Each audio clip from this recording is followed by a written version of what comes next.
Bienvenidos, queridos amigos y amigas, a la Escuela Sabática Sam TV. Estamos tan felices que han podido mirar ese programa y queremos desearles un feliz y muy bendecido año de 2025. Estamos un año más cerca a la venida de Jesús. Amén. En nuestra oración es que estos programas puedan ser de bendición para cada uno de ustedes y ayudarles a prepararse para esa gloriosa venida. Hoy estamos empezando este nuevo trimestre. Tengo conmigo el pastor Stephen Bohr, presidente de Secrets and Seal de Zoom TV. Pastor, siempre una alegría y bendición estar aquí con usted. Es un privilegio estar aquí en este panel donde por primera vez tú estás sentado en el trono. Pues el Señor está sentado en el trono, aquí estamos nosotros para servir. Es un placer estar aquí. Gracias, pastor. Y también, con mucha alegría, tenemos con nosotros el hermano Raúl Barbán, que es uno de los ancianos de la iglesia que tengo el privilegio de pastorear, a la iglesia de Fresno Central. El hermano Barbán está dirigiendo nuestro grupo en español. Hermano Barbán, qué alegría, qué honor tenerlo aquí con nosotros. No, pastor, el privilegio es mío de poder compartir esta lección tan linda y poder aprender más de ustedes. Seguir escuchando sus comentarios por televisión, pero ahora tengo el privilegio de estar aquí sentado con ustedes y poder juntos compartir para que la hermandad que nos mira por televisión, podamos seguir creciendo juntos en gracia. Amén, Amén. amén. Aquí estamos sentados a los pies de Jesús. Amén. Queremos invitarle, hermano Raúl, si puede tener una oración para que podamos empezar invitando al Señor a dirigir ese momento. Pastor Bohr, si usted podía leer el texto de memoria para esta semana. ¿Cómo no? Sí, oremos. Cariñoso Padre Celestial, Señor, gracias, Padre Santo, por el privilegio, Señor, de poder estudiar su palabra, Señor. Gracias, Padre, porque podemos compartir con otras personas, Señor, a través de este medio, que usted nos ama, Señor, de una manera a veces inexplicable, Señor. Pero nos ama, Padre, por su misericordia, por su gracia, Señor, y porque usted es amor, Señor. Amén. Por eso, Padre, en este momento que vamos a abrir su palabra, pedimos por favor, Señor, que usted nos pueda bendecir con la presencia de su Espíritu Santo, que podamos, Señor, ser dirigidos solamente por Él, Sí. para que seamos instruidos y llevados hacia toda verdad. Amén. Gracias, Padre Santo, en el nombre de Jesús. Amén. Amén. Amén. Bueno, el versículo de memoria se encuentra en el libro de Oseas, el capítulo 14 y el versículo 4, y reza de la siguiente manera. Está hablando el Señor. Yo sanaré su rebelión, los amaré de pura gracia, porque mi furor se apartó de ellos. Muchas gracias. Los amaré de pura gracia. Pura gracia es Dios ama de pura gracia, es el título de la lección de esta semana.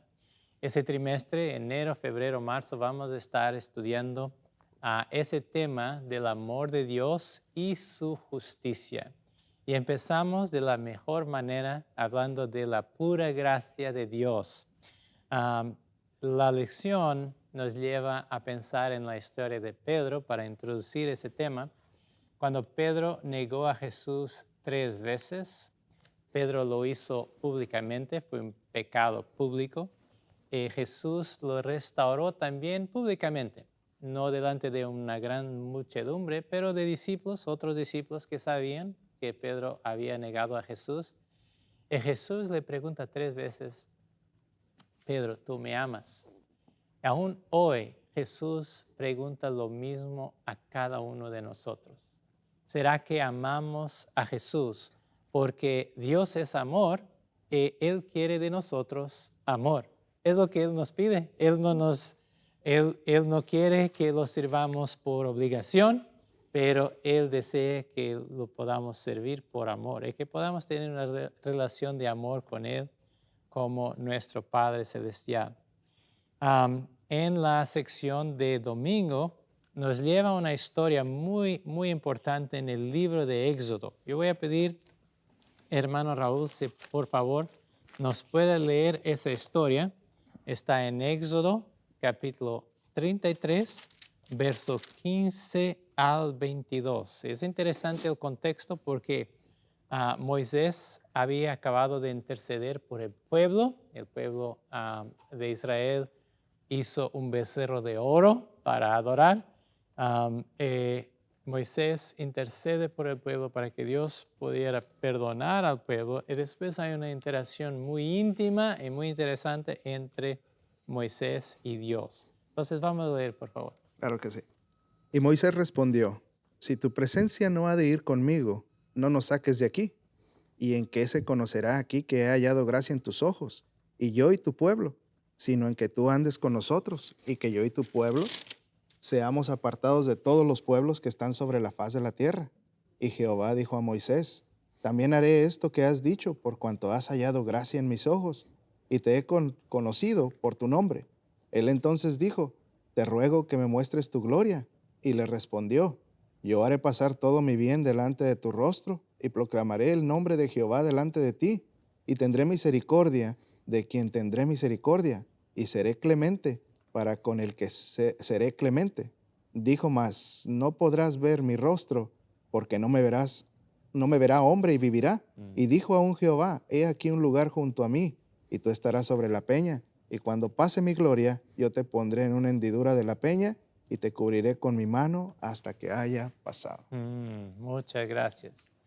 La lección nos dice que en este pasaje el amor de Dios va más allá de las expectativas razonables. ¿Por qué? ¿Cómo es que vemos el amor de Dios más allá de lo que sería de esperar en este pasaje? ¿Qué piensan mis distintos amigos? Bueno, en realidad para entender lo que acabamos de leer hay que mirar el contexto. Sí.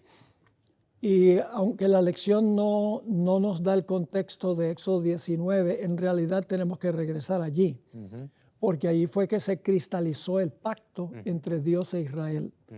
Lo que sucedió ahí es que Dios llamó a Moisés a subir al monte y le dijo, yo quiero hacer un pacto con Israel. Y luego Moisés descendió y le compartió con los ancianos de Israel que Dios quería hacer un pacto con ellos, que si ellos obedecían su pacto y seguían con su ley, que Él los iba a favorecer como su pueblo o tesoro peculiar. Moisés bajó, le entregó el mensaje a los ancianos del pueblo, que eran los representantes, y el pueblo dijo, todo lo que Dios dijere, eso haremos. Lo haremos. Y luego, entonces, en el capítulo 20, el siguiente capítulo, los primeros 2 versículos, Dios dice, ustedes vieron lo que yo hice para ustedes, los saqué de Egipto, los libré. Ahora, de parte de ustedes, yo quiero una respuesta, y la respuesta es que ustedes guarden los 10 mandamientos. Ahí fue que se hizo el pacto. Lamentablemente, no pasó mucho tiempo, y el pueblo rompió el pacto.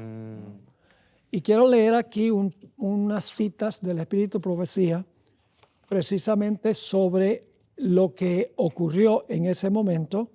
Y mientras tanto, debo decir que ese pacto fue un pacto matrimonial. Jeremías 31, versículo 32, dice que yo fui un marido para ellos en el Sinaí. Es decir, ellos habían quebrantado su voto matrimonial. La hermana White escribió sobre este asunto, estoy buscando aquí las citas. El pacto de Dios con su pueblo había sido anulado. Patriarcas y Profetas 3:28. En la página 329, Dios había dado a entender que rechazaba a su pueblo. Y luego en la página 329, sus pecados ya les habían hecho perder el favor de Dios y la justicia exigía su destrucción.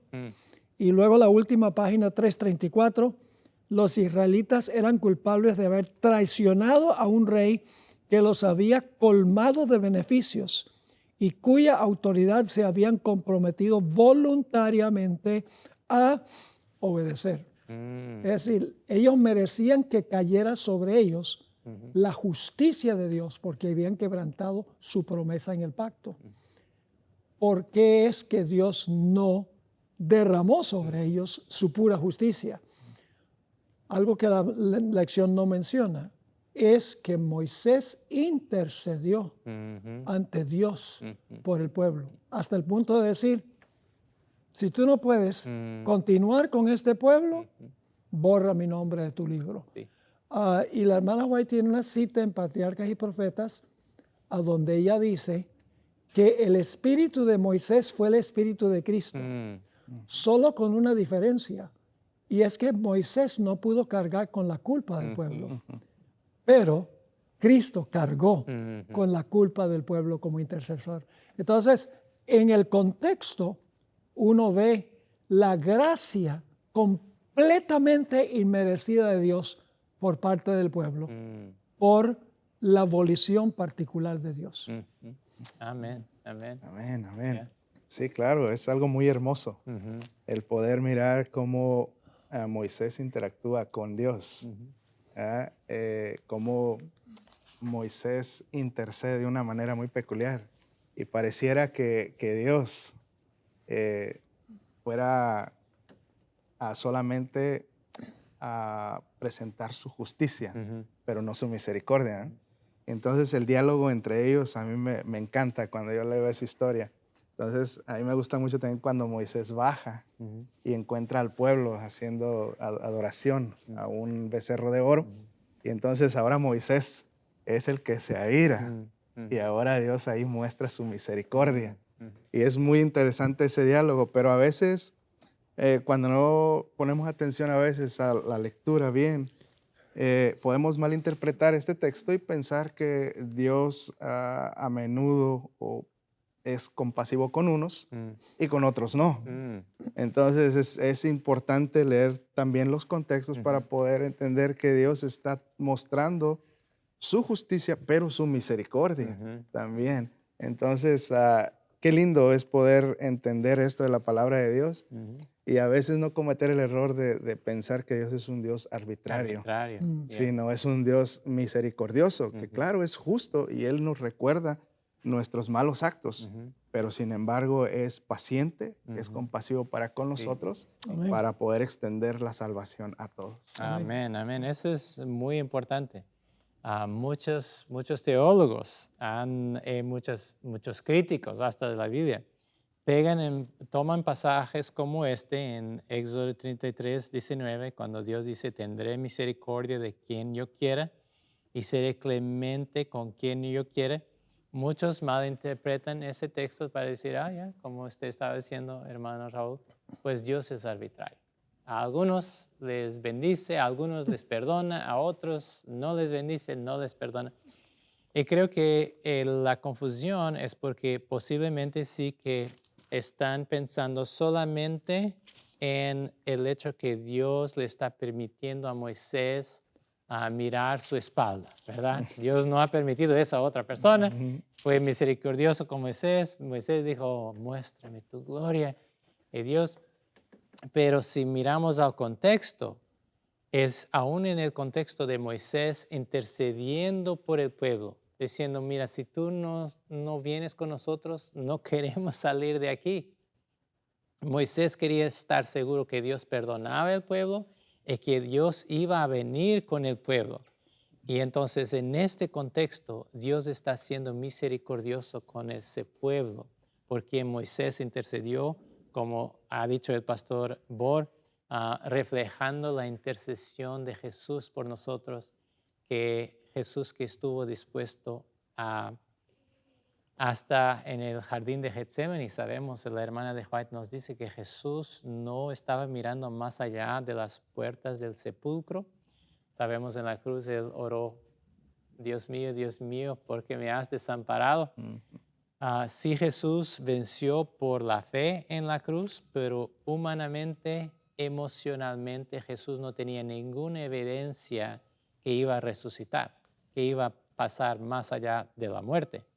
Jesús tuvo de cargar nuestra culpa, nuestro pecado, estar dispuesto hasta morir eternamente para que nosotros pudiéramos vivir eternamente. Entonces, en ese contexto de Moisés intercediendo por el pueblo como un símbolo de Cristo, Dios nos está diciendo que va a ser misericordioso con quien quiere ser misericordioso. Él es el creador de todos los seres humanos y Él es también el que ha dado su Hijo para interceder, para morir y para interceder por todos los seres humanos. Entonces, no, Dios no está siendo arbitrario, Dios está siendo misericordioso y Él tiene ese derecho.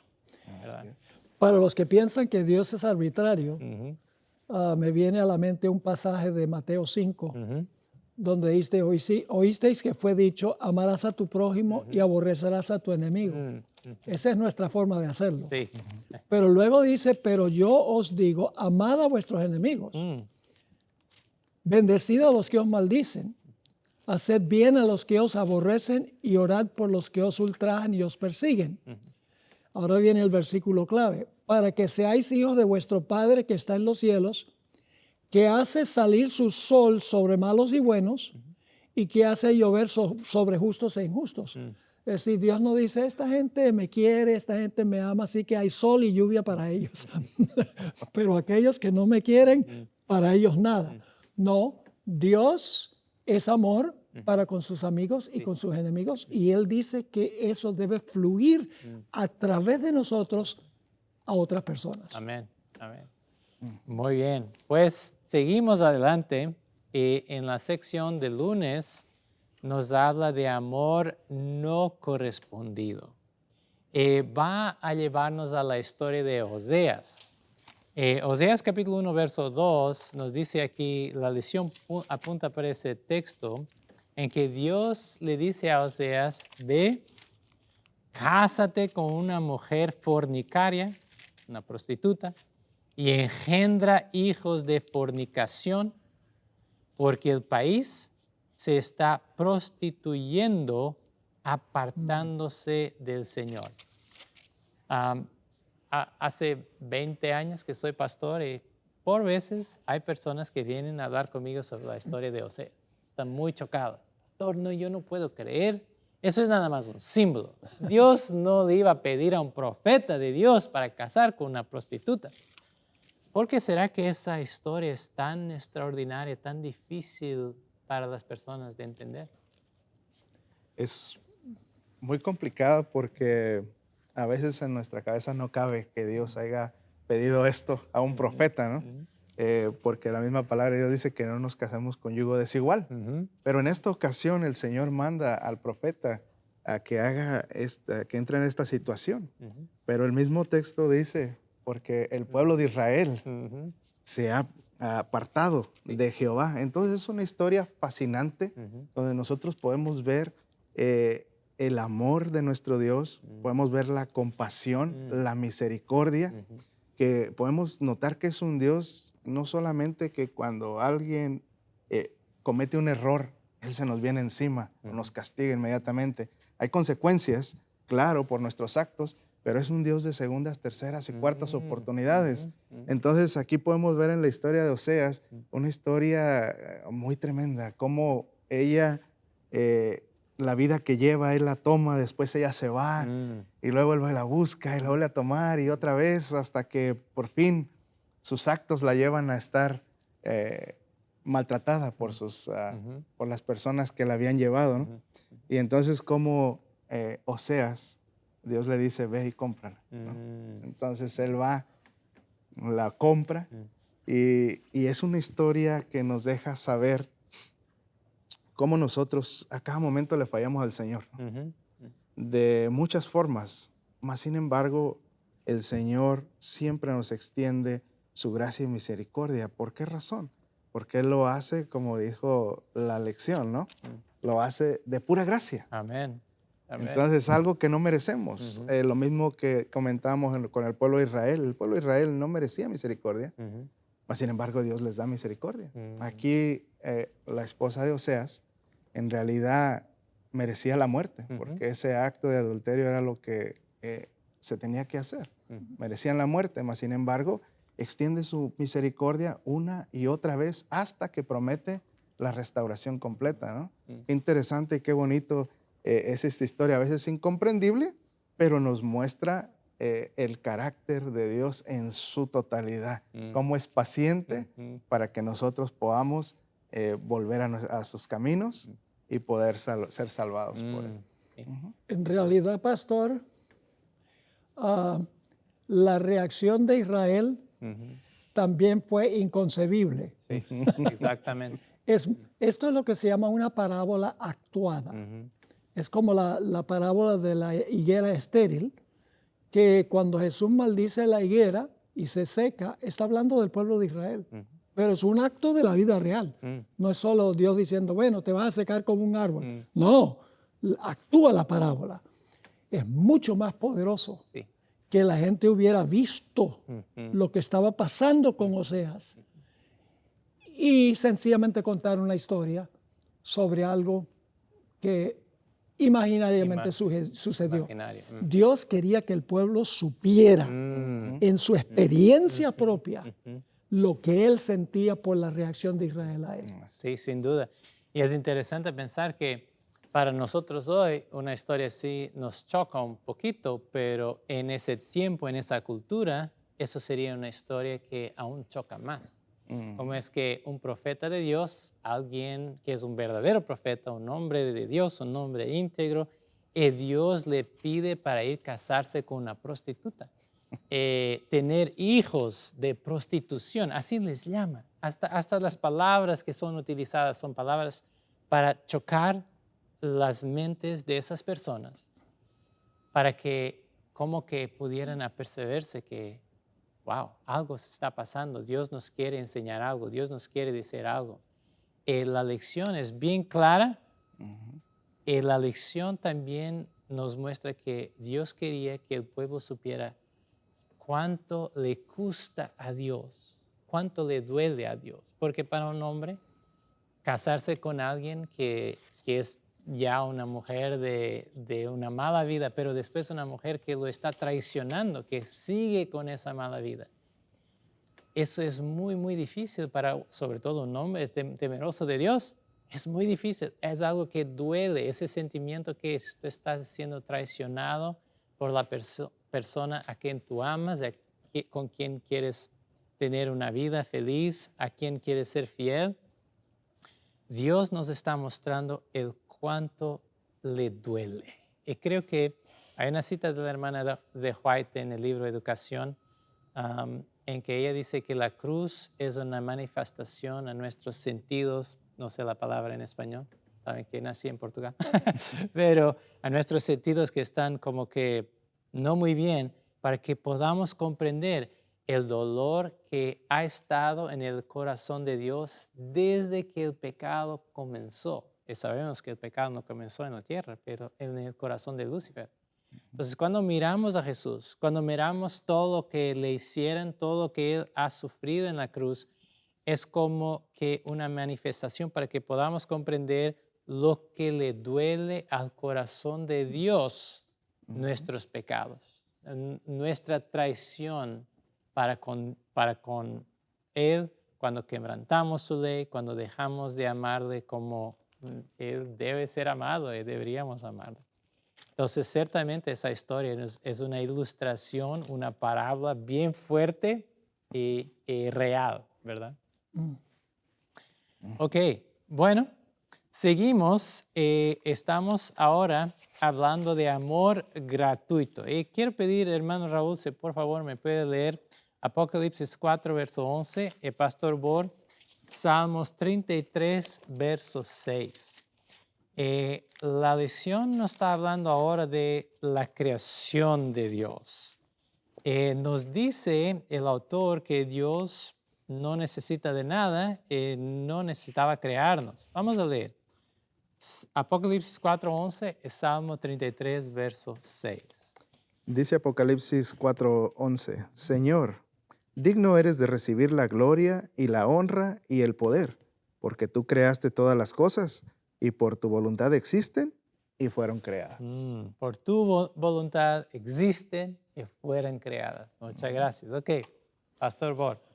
Salmo 33, versículo 6 dice, por la palabra de Jehová fueron hechos los cielos y todo el ejército de ellos por el aliento de su boca. Ok, entonces Dios creó a través de su palabra, que sabemos que es Cristo Jesús, sostiene a través de su palabra. Aquí el autor nos está diciendo, mira, Dios no necesitaba crearnos, Dios nos creó por su amor, por amor gratuito, por su gracia. Algunas personas dicen que sí que Dios necesita de nosotros. ¿Qué creen ustedes? ¿Será que Dios necesita de nosotros o no necesita de nosotros? ¿Qué creen? No, en realidad no necesita de nosotros. Sí. Dios es amor y ha sido amor desde el principio. Ujú. Él dice que, hay una cita del Espíritu Profecía donde dice que Él hizo el plan de salvación desde antes de la fundación del mundo. Ujú. Entonces Él ya nos amaba. Incluso nuestro Señor Jesucristo, también dice ahí en Juan 17:24, dice que lo amaba desde antes que el mundo existiera. El Padre Entonces, ya amaba a Jesús. Mira, quiere decir que Jesús y el Padre y el Espíritu Santo ya tenían esa relación de amor antes de la creación del mundo. así es. Entonces no necesitamos hacer nada. Ah. Dios no necesita nuestra retribución para que nos ame. Él nos ama voluntariamente. Voluntariamente, sí. Ujú. Ok, Hay algo más profundo aquí. sí. Dios no nos necesita a nosotros Ujú. en el sentido de que nosotros no le aportamos a Él nada que Él ya no tenga. Ujú. Pero Dios es un Dios que se deleita Mm. en amar a sus criaturas. Ujú. Llegó un momento en que la deidad Ujú. decidieron, vamos a tener hijos. Vamos a compartir el amor en un ámbito más amplio. Ujú. En la oración de Jesús en Juan 17, el versículo 24, Sí. dice algo muy profundo. Juan, vamos a leer empezando en el versículo 23. Sí. Dice, yo en ellos y tú en mí, Jesús está hablando a su Padre, para que sean perfectos en unidad, para que el mundo conozca que tú me enviaste y que los has amado a ellos como también a mí me has amado. Amén. Y luego el versículo 24, Padre, aquellos que me has dado, quiero que donde yo estoy, también estén ellos conmigo, para que vean mi gloria que me ha dado, porque me has amado desde antes de la fundación del mundo. Dios quiere compartir su amor en un círculo más amplio que sencillamente los tres miembros de la deidad. Por eso Dios creó a los ángeles, Ujú. mucho antes de crear a la raza humana. Sí. Creó los seres de otros mundos, Sí. porque Dios se deleita en tener amistad y amor en un ámbito mucho más amplio. Amén.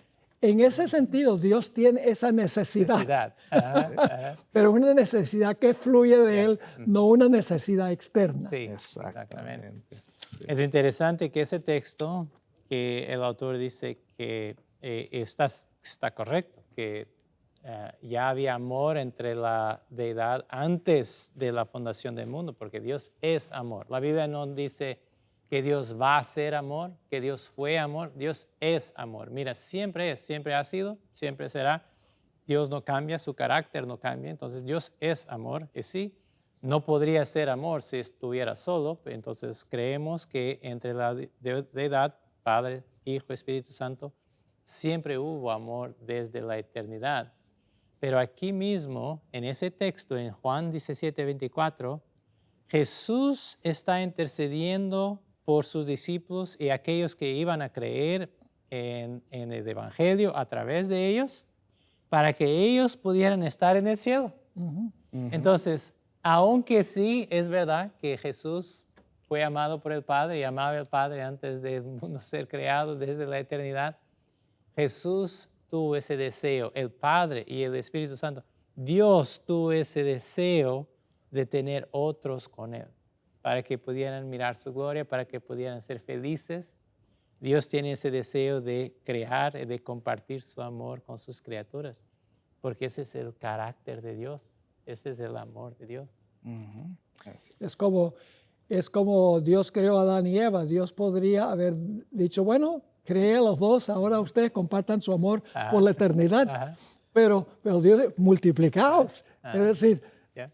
compartan su amor en un ámbito mucho más amplio. Amplio, Es lo que Dios está diciendo. Amén. Así es, sí, pastor. Y fíjese que a mí me ha tocado escuchar a personas que dicen, ¿será que Dios se preocupa por nosotros? Mm. Y pues aquí encontramos que precisamente Dios nos ama Sí. desde antes de la fundación del mundo. Amén. Entonces muchos preguntan, ¿será que Dios me puede amar a mí así como soy? Mm. ¿Verdad? Pero nos damos cuenta que Dios no necesita del ser humano, no necesita de la creación para amar.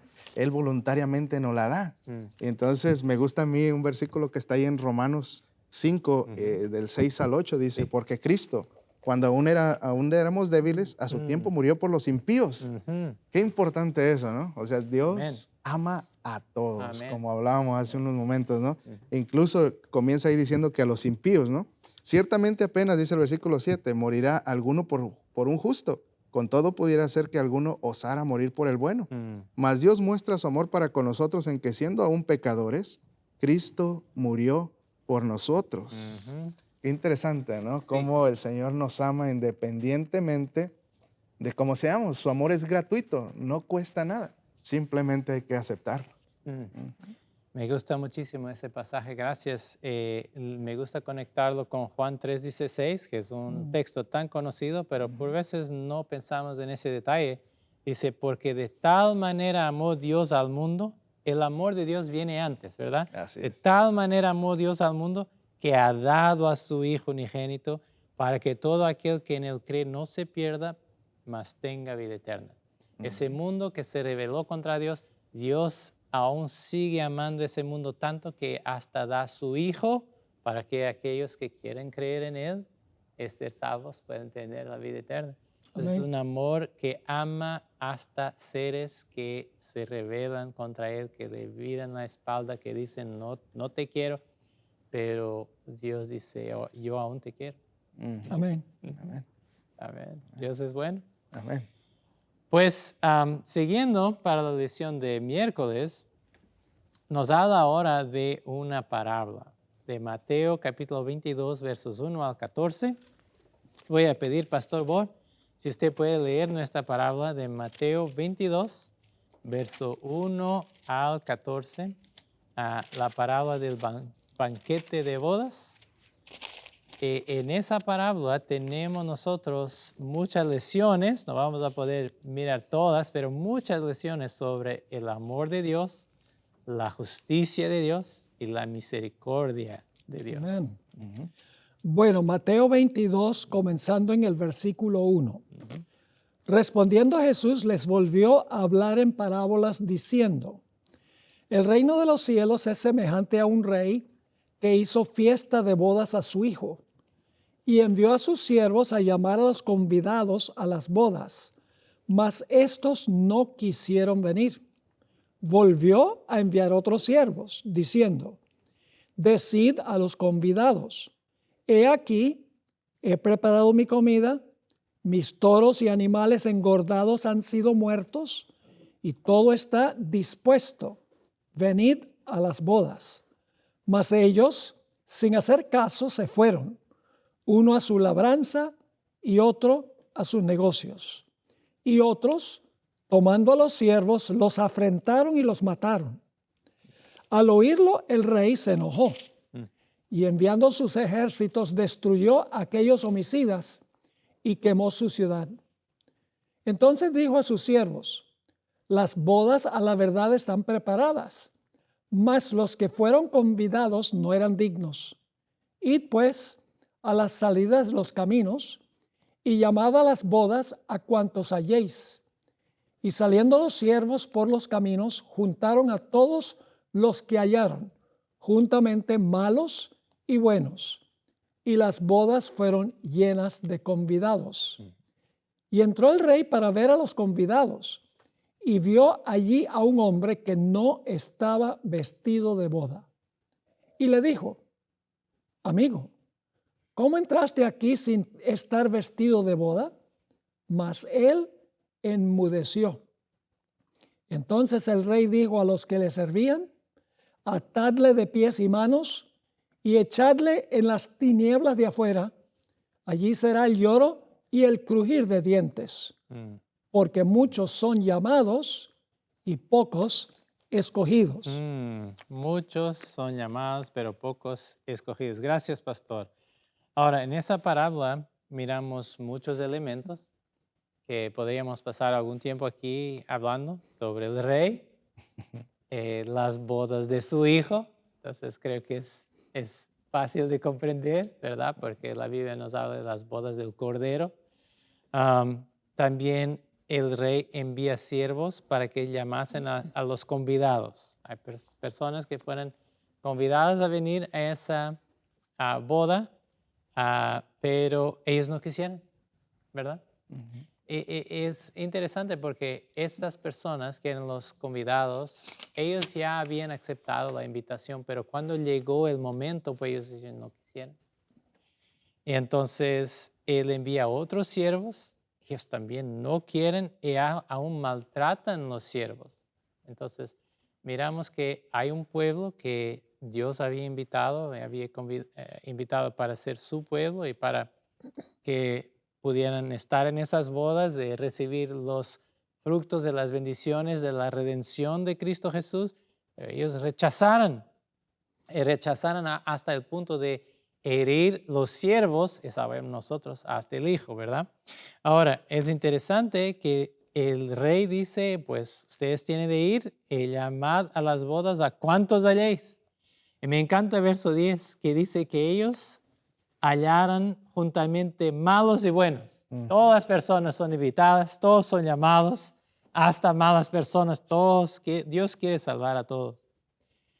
Pero hay un detalle ahí que te va a permitir estar en el cielo o no. Que tiene que ver con ropas, ¿verdad? Hay la Biblia les llama el vestido de justicia, la veste de justicia de Cristo Jesús, que si no la tenemos, pues entonces no podemos realmente ser salvos, ¿verdad? Pero la lección se va a enfocar en esa conclusión del verso 14. Muchos son llamados, pero pocos escogidos. El que no tiene la veste nupcial no puede entrar en el cielo, no puede estar en la presencia de Dios. Y dice, muchos son llamados, pero pocos son escogidos. ¿Qué significa eso? Hay personas que dicen, pues significa que Dios ya sabe quiénes son los que se van a salvar porque Dios predeterminó quién son los que se van a salvar. ¿Será que Dios predetermina los que se van a salvar? No, el texto es claro. Él invita a todos, a buenos y a malos. Si Él predestinara, yo pienso que no sería un Dios de amor, ¿no? Creo que Él nos ha predestinado. Yo tengo una persona conocida cerca de donde yo vivo, que él me habla de esta doctrina de la predestinación. Entonces, él me dice, no, mira, Él ya tiene a los que van a ser salvos y a los que se van a perder, Él ya sabe. Y le digo, wow, y me presenta esta parábola. Y le digo, pero ahí dice que invita a todos, buenos y malos, ¿verdad? Entonces dice, muchos son los llamados y pocos los escogidos. ¿Qué nos querrá decir con esto? Y le digo, y todavía él agrega ahí un detalle más. Dice que entre estos venía uno de los invitados, pero no se puso sus ropas. Y le digo, esto nos dice todavía que Dios no ha predestinado. Bueno, le digo, nos ha predestinado a toda su creación para ser salvos, pero depende de ti y de mí, si nosotros queremos aceptar la invitación. Entonces le digo, eso cambia todo. Por ejemplo, Saúl en el Antiguo Testamento, Dios lo había escogido, lo había ungido, pero él decidió no obedecer a Dios, no ponerse esa ropa, y entonces fue desechado. Entonces, pero no fue desechado porque Dios sea arbitrario, porque él no tenga misericordia ni amor. Fue desechado porque Él mismo decidió no aceptar la bendición del Señor, ¿verdad? Es lo que nos dice aquí en la lección esta palabra que está en griego traducida como kaleo, ¿no? Invitación. Entonces, qué interesante, y la respuesta es un derivado de esa palabra eclectos, ¿verdad? Donde nosotros aceptamos por voluntad propia o no la invitación del Señor. Sin duda. En realidad, en esta parábola tenemos la historia de Israel sintetizada. porque los primeros siervos que son enviados a convidar a las bodas fueron los que vivieron entre el éxodo y el cautiverio babilónico. ¿Y qué hicieron con los profetas? Los rechazaron. Así que después del cautiverio Dios mandó otros mensajeros, Sí. que son Zacarías, Malaquías, Zorobabel, Josué, etc. Hicieron lo mismo con ellos. Finalmente, o sea que aquí ese es el fin, finalmente manda a su hijo. Al hijo sí lo van a escuchar. Y le dicen, echémosle la viña y matémoslo y tomemos su herencia. Esa fue la crucifixión de Jesús, del hijo. Y luego dice que el rey se enojó. Ahora viene la justicia. El amor de Dios no termina, pero la paciencia de Dios sí. Últimamente se manifiesta la justicia de Dios. Así que dice que el rey se enojó y mandó a quemar su ciudad. Es la destrucción de Jerusalén. Y luego dice que se da un llamado a los caminos. Es una expresión que en Mateo 10 se refiere a los gentiles. Ahora el mensaje va a los gentiles. Y entonces finalmente se cierra la puerta del lugar donde se realiza la boda y ahora se va a separar quién tiene el manto y quién no tiene el manto. Y luego viene el castigo final. Es decir, no solamente tiene la historia de Israel, tiene toda la historia de Israel y la iglesia cristiana. Y se muestra la misericordia de Dios en luchar y luchar y luchar y luchar con Israel, con los gentiles, etc. También manifiesta que finalmente se manifiesta la justicia de Dios también. Amén. Así es. Sí, la Biblia es bien clara que Dios llama a todos, y Dios ama a todos, y Dios quiere salvar a todos. 1 Timoteo capítulo 2 nos dice que Dios, verso 4, que Dios quiere salvar a todas las personas. Ni todos van a ser salvos porque ni todos van a aceptar esa invitación de Dios. Pero Dios quiere salvar a todos. Jesús murió por todos. 1 Juan capítulo 2, verso 2 dice que Jesús es la propiciación por los pecados de todo el mundo. Me gusta un texto en Hechos capítulo 17, verso 30. Hechos capítulo 17, verso 30. El apóstol Pablo estaba predicando en Atenas, en el Areópago. Dice a Hechos 17, 30, pero Dios, habiendo pasado por alto los tiempos de esta ignorancia, ahora demanda a todos los hombres en todo lugar que se arrepientan.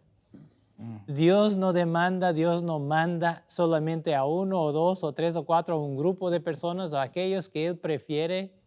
Dios manda a todos que se arrepientan. Es bien claro. Entonces, la predestinación en la Biblia no significa que Dios elige arbitrariamente unos para ser salvos y otros para perderse. No, porque Dios manda a todos que se arrepientan. Pero la Biblia nos da evidencia que las personas pueden rechazar la voluntad de Dios para ellas.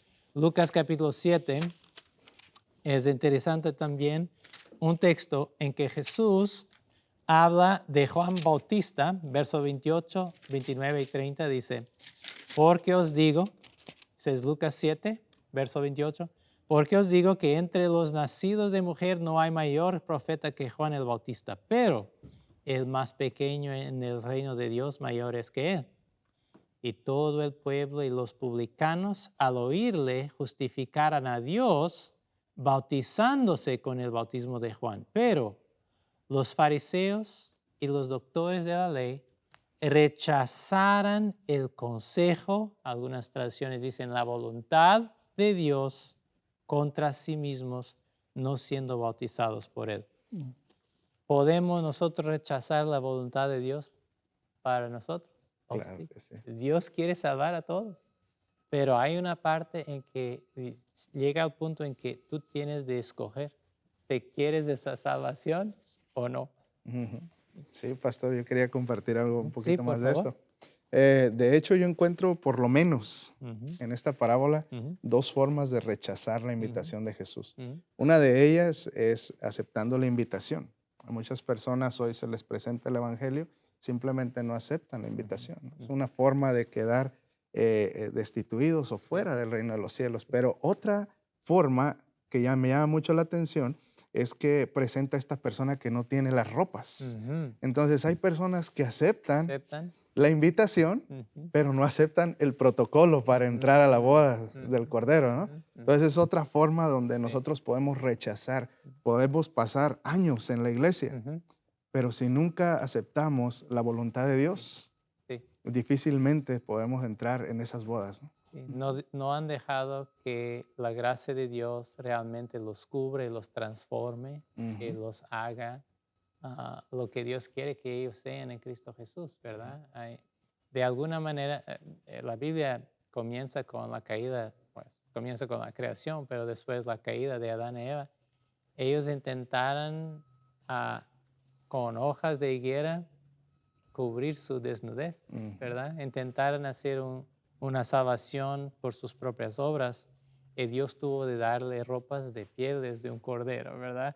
Porque apuntaba para la justicia de Cristo. Sin esa justicia, pues nosotros no podemos vivir. Entonces, exactamente, podemos rechazar a veces, aparentemente estamos diciendo que sí, pero en el íntimo de nuestro corazón no le hemos aceptado al plan de Dios. Si pudiera leer un par de citas Ujú. aquí, una de la Biblia, Por favor. la otra del Espíritu de Profecía. Romanos 8, 29 y Ujú. 30 Mm, es un par de versículos Sí. claves. Sí. Dice, porque a los que antes conoció, Ujú. también los predestinó. Ujú. O sea, Dios sabía qué decisión cada uno iba a tomar. Ujú. Y los que respondieron al llamado los predestinó, Ujú. según dice esto. Porque a los que antes conoció, también los predestinó para que fuesen hechos conforme a la imagen de su Hijo, para que Él sea el primogénito entre muchos hermanos. Y a los que predestinó, y el contexto es predestinó porque antes los conoció, a los que predestinó también llamó, Mm. y a los que llamó a estos también justificó, etc. Mm. Así que Dios predestina a base del conocimiento que Él tiene de quién va a responder al llamado. Mm. Pero Dios no predestina, como decía Juan Calvino. Ujú. Dios dice, este grupito, salvo. Ujú. Y este grupito, perdido. Y no se quejen porque yo soy soberano. No. Dios llamó a todos. Los que respondieron al llamado, Dios los predestinó a salvación a base de su conocimiento de la decisión que iban a tomar. Amén. Tenemos el ejemplo de Jacob y Esaú. Ujú. Desde que antes que nacieran, Dios dijo, el mayor va a ser el mira al menor y el menor va a ser el primogénito. Ahora la hermana Guay explica cómo es esto. Dios conoce el fin desde el principio. Él sabía antes que nacieran Jacob y Esaú los caracteres que cada uno de ellos desarrollaría. Mm. ¿Por qué escogió a Jacob? Porque él sabía el carácter que Jacob iba a escoger desarrollar. Ujú. Así que el asunto de la predestinación no es complicado. Ujú. Los teólogos son los que complican el Complican, asunto. exactamente. Entonces podemos decir que Dios predestinó para la salvación los que Dios ya sabía que iban a aceptar la salvación. Exacto. Pero la decisión no fue de Dios, la decisión fue de ellos. Ujú. Así que ellos son los responsables. Sí. Sí. Es bueno saber que Dios quiere salvar a todos, que Dios da oportunidades a todos, que Dios comprende claramente las diferentes circunstancias de cada persona, pero en su corazón Dios quiere salvar a todos y Dios ha hecho provisión para todos en la cruz del Calvario. Amén. Todos pueden ser salvos los que quieren ser salvos. Dios no les va a obligar porque el amor no se puede forzar. El amor tiene que ser libre, ¿verdad? Amén. Pues vamos a llegar a la última parte de nuestra lección, crucificado por nosotros, hablando de ese amor de Jesús. Vamos a leer esos dos textos Voy a pedir, Pastor Bor, si nos puede leer Juan 10, 17, 18. Querido Raúl, ¿se puedes leer, por favor, Gálatas 2, 20? Gálatas 2, 20. Juan 10, versículos 17 y 18 dice, por eso me ama el Padre, porque yo pongo mi vida para volverla a tomar. Nadie me la quita, sino que yo de mí mismo la pongo. Tengo poder, una mejor traducción sería autoridad. Autoridad. Tengo exusía, tengo poder o autoridad para ponerla y tengo poder o autoridad para volverla a tomar. Y luego dice, ¿por qué? Este mandamiento recibí de mi Padre. Ok, muchas gracias. Ok, hermano Raúl. Gálatas Gálatas 2:20 2:20. dice, con Cristo estoy juntamente crucificado, y ya no vivo yo, mas vive Cristo en mí, y lo que ahora vivo en la carne, lo vivo en la fe del Hijo de Dios, el cual me amó y se entregó a sí mismo por mí. Me amó y se entregó a sí mismo por mí. Juan 10 nos dice que Él se entregó voluntariamente, ¿verdad? Cuando pensamos que Dios es eterno, Dios, cuando hablamos de Dios, hablamos de Padre, Hijo y Espíritu Santo. Si Dios es eterno, ese Dios sabe todas las cosas, se sabe el futuro. Antes que lleguen los eventos, Él ya lo sabe, pues Dios ya sabía. Él, dice la hermana de White aquí en esa cita que tenemos en la lección, en la sección de jueves. Dios ya sabía de la rebelión de Lucifer. Dios ya sabía que ese mundo iba a caer en los engaños, en las mentiras de Satanás. Dios ya sabía que el mal, que el pecado iba a surgir. Pero Dios desde la eternidad tenía ese plan para sacrificarse a él mismo, dar su Hijo. El Padre daría su Hijo. Jesús iba a entregarse a Él mismo por amor a la raza humana. Qué amor tan maravilloso, ¿verdad? Amén, amén. Así es. Juan 3:16 tiene dos dimensiones. En primer lugar, el amor de Dios. Porque de tal manera amó Dios al mundo, que ha dado a su Hijo unigénito. Ese es el lado de Dios. Pero a veces la gente olvida la última parte del versículo. Para que todo aquel que en Él cree, que es la respuesta del ser humano, no se pierda, mas tenga vida eterna. Amén. Es decir, ahí hay el equilibrio entre el amor de Dios y la respuesta que Él espera del ser humano, que es creer en Jesús, que mejor sería traducir, confiar en Jesús como Salvador personal. Amén. Sí. Pues querido Pastor Bore, querido Raúl, esta conversación está tan buena que podríamos quedarnos una hora más. Sí. Porque hablar del amor de Dios es el tema que vamos a estudiar por toda la eternidad. Amén. Amén. Querido amigo, querida amiga, Dios te está llamando a una relación de amor con Él que es eterna, a una amistad eterna. La Biblia nos dice en Jeremías capítulo 31, verso 3, que Dios nos ha amado con un amor eterno. El apóstol Pablo nos dice que ese amor es un amor personal, que Jesús me amó a mí y te amó a ti. Se entregó a sí mismo por cada uno de nosotros como si no hubiera otra persona en el mundo. Jesús quiso dar su vida por ti. Él quiere que tú le ames, Amén. pero Él no te va a forzar. Él desea que sea voluntariamente, que tú digas, si Dios me ha amado tanto así, yo también quiero amarle a Dios. Amén. Quiero amarle de todo mi corazón, de toda mi alma, todo mi entendimiento, todas mis fuerzas, con todo lo que tengo, con todo lo que soy. Si has dado tu vida a Jesús, te invito a renovar tu decisión. Y si no has dado tu vida a Jesús antes de hoy, que hoy sea el día en que puedes decir, Amén. Señor Jesús, entra en mi corazón. Amén. Sálvame y sé mi Señor por todo el siempre. Amén. Amén.